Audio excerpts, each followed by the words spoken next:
the portraits of my predecessors, including Mayor O'Hara, Mayor Brown, and Mayor Haslam, whose leadership and vision has helped bring us to this point. And last but not least, it's warm inside here. So thank you all for being here on short notice.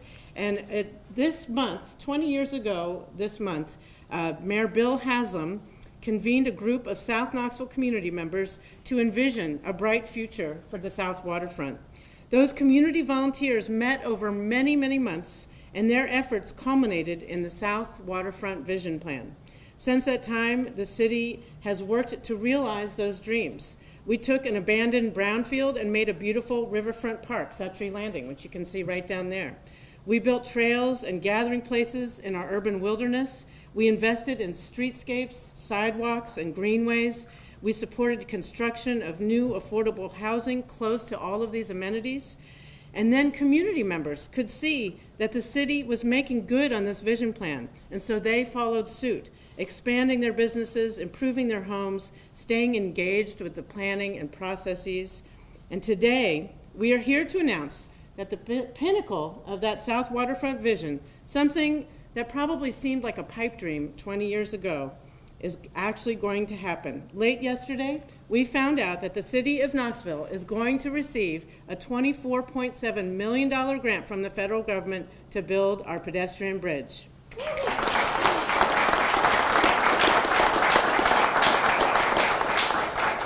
This money, along with $20 million from the state of Tennessee, will help make this project a reality.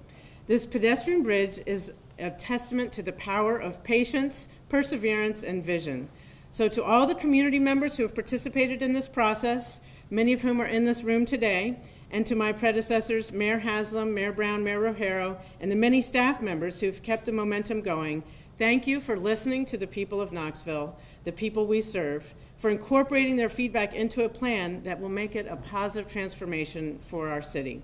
This bridge itself is going to be beautiful, and we are also committed to creating a holistic and well-designed public space on the waterfront where the bridge lands. Our guiding principles for this pedestrian bridge project are to celebrate South Knoxville's unique character, integrate mixed use and mixed income development, expand multimodal infrastructure to ensure connectivity and access, maintain the intent of the form-based code, and most importantly, create beautiful and accessible public spaces. If you've been part of the South Waterfront vision process, whether from 20 years ago or to today, please raise your hand. Thank you. Thank you so much. And I know many people who have been participating in this, couldn't be here today, but there'll be other opportunities to celebrate and recognize all the many stakeholders. I am going to recognize a few of our partners who have participated here today. First and foremost, the community of South Knoxville. You have been engaged and involved and volunteering your time for 20-some years. I have to, of course, thank the reason we're here today is the U.S. Department of Transportation. Thank you, people in Washington, for your $24.7 million grant. We applied for it once and twice, and then third time's a charm. We're really very excited to get that support. I also want to thank Governor Lee, Commissioner of Transportation Butch Ely, the Tennessee General Assembly for the $20 million we awarded from the state. Thank you very much to Senator Duncan Massey and our local delegation who supported this project. Thank you. I want to thank our partners at University of Tennessee, Chancellor Plowman and President Boyd. Their efforts and advocacy and partnership wouldn't be possible without their help. I want to give a special shout out to Vice Mayor Tommy Smith, who's been a strong advocate and champion for this, and all of our council members. Raise your hand, council members, if you're here today. Thank you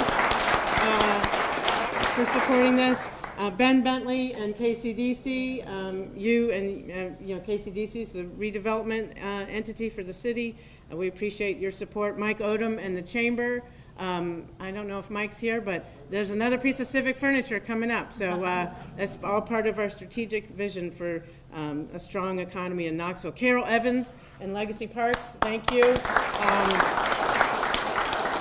This pedestrian bridge is going to go hand in hand with the connectivity of the rails to trails and so many other projects that Legacy Parks has been integral to. So I do want to ask everyone to keep in mind that today is just a preliminary announcement of this grant. We wanted to share this good news as soon as possible. We will have future celebrations when we have more details about how this project will unfold and be able to invite state and federal partners when that is planned. I also want to thank our city staff who've worked so tirelessly on this application 3 times, multiple times, specifically Karen McKeon and our engineering department. Anyone here from engineering? You're too busy working on other projects. Well, they're doing a great job and they're very busy getting a lot of stuff done. Our Chief of Urban Design and Development, Rebecca Jane Justice, and Government Affairs, Fiona McAnally. Thank you, RJ. Thank you, Fiona. This has been a heavy lift. But they say if you want to go fast, go alone. But if you want to go far, go together. So one of the key partners that has made this bridge possible is the University of Tennessee. So I'd like to invite Chancellor Plowman to come up and say a few words. Thank you. Thank you, Mayor. I am stunned at where we are today. I'm not really surprised, but it just feels stunning. I want to thank you for your leadership and your team for the persistence. That's the word I would give you all, the persistence in seeing this project through. And I really want to thank President Boyd, my boss. It's always a good thing to do that. But honestly, the first time we started talking about this, he immediately began strategizing with us who to talk to in the state, how to get other people's attention and support for this. And it wouldn't have happened without your advocacy and leadership, and I really thank you. Of course, we thank Governor Lee and the commissioners, Bryson and Ely, for the state contribution to this project. This wouldn't happen without that either.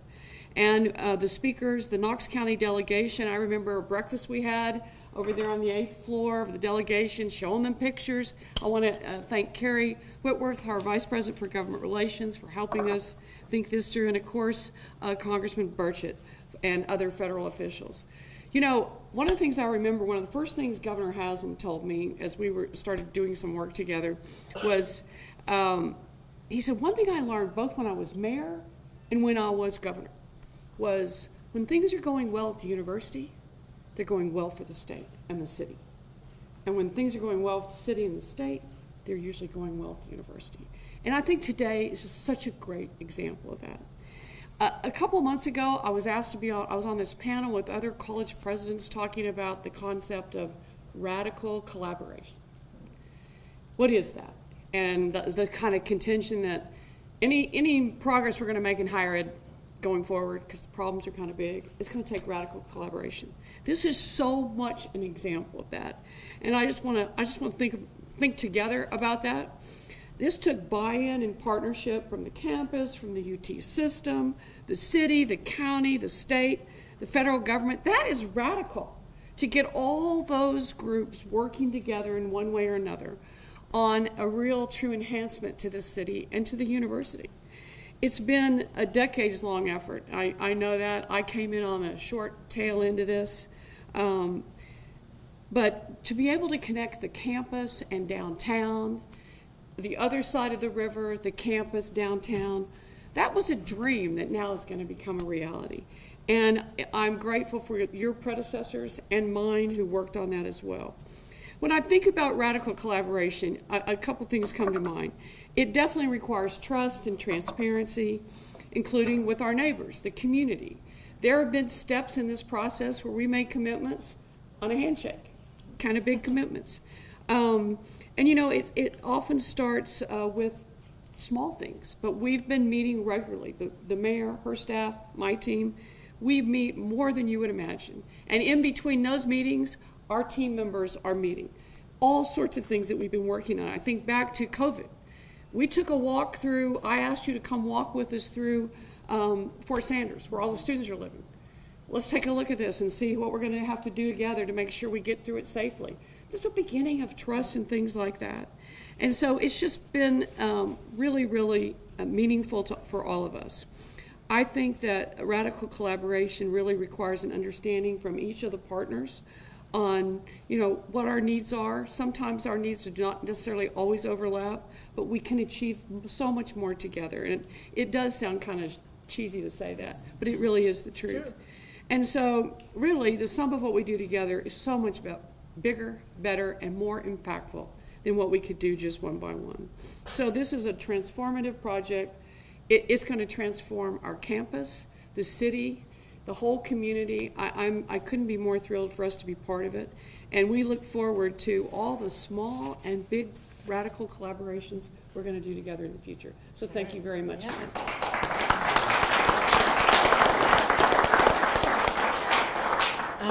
We are happy to answer some questions from the media.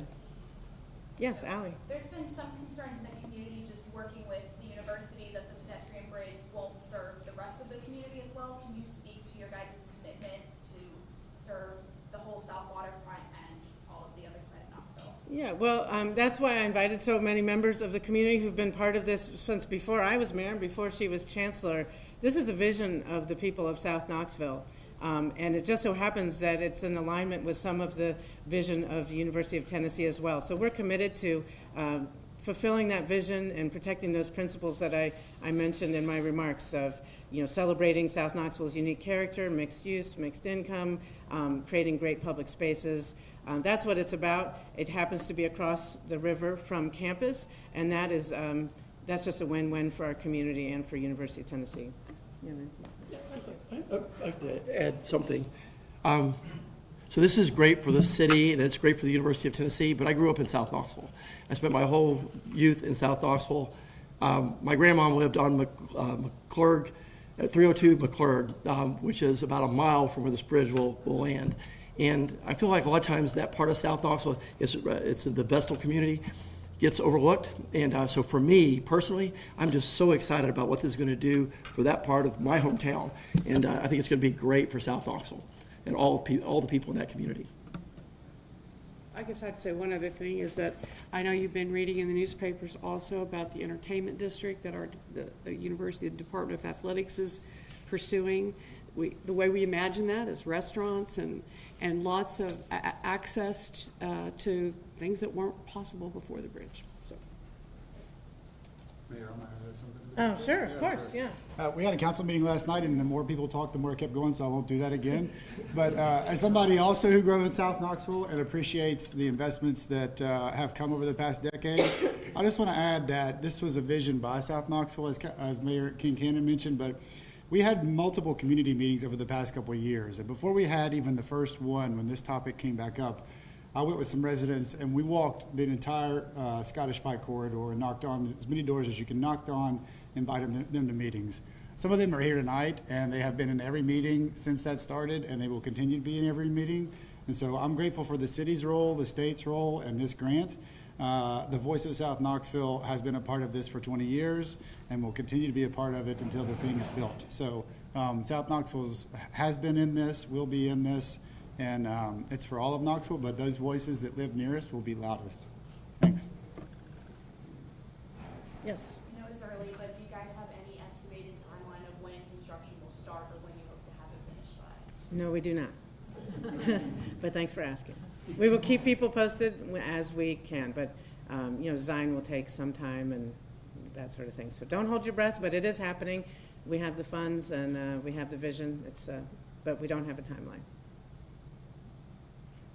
Is there a timeline for the entertainment district? That work has begun, not construction, but the planning work. So I don't know yet exactly when the construction will start, but it's underway. Any other questions? Okay. Okay. What about the potential for further development in the Scottish Pike area down there? Do you have plans to? Is that something that you've already begun working on? Well, we're committed to making the land that we own a role model for positive, accessible, resilient development that's consistent with these priorities that the people of South Knoxville have stated. We don't have, for private property owners inside the South Waterfront form-based code, there's already land use expectations for how they might redevelop that in those areas.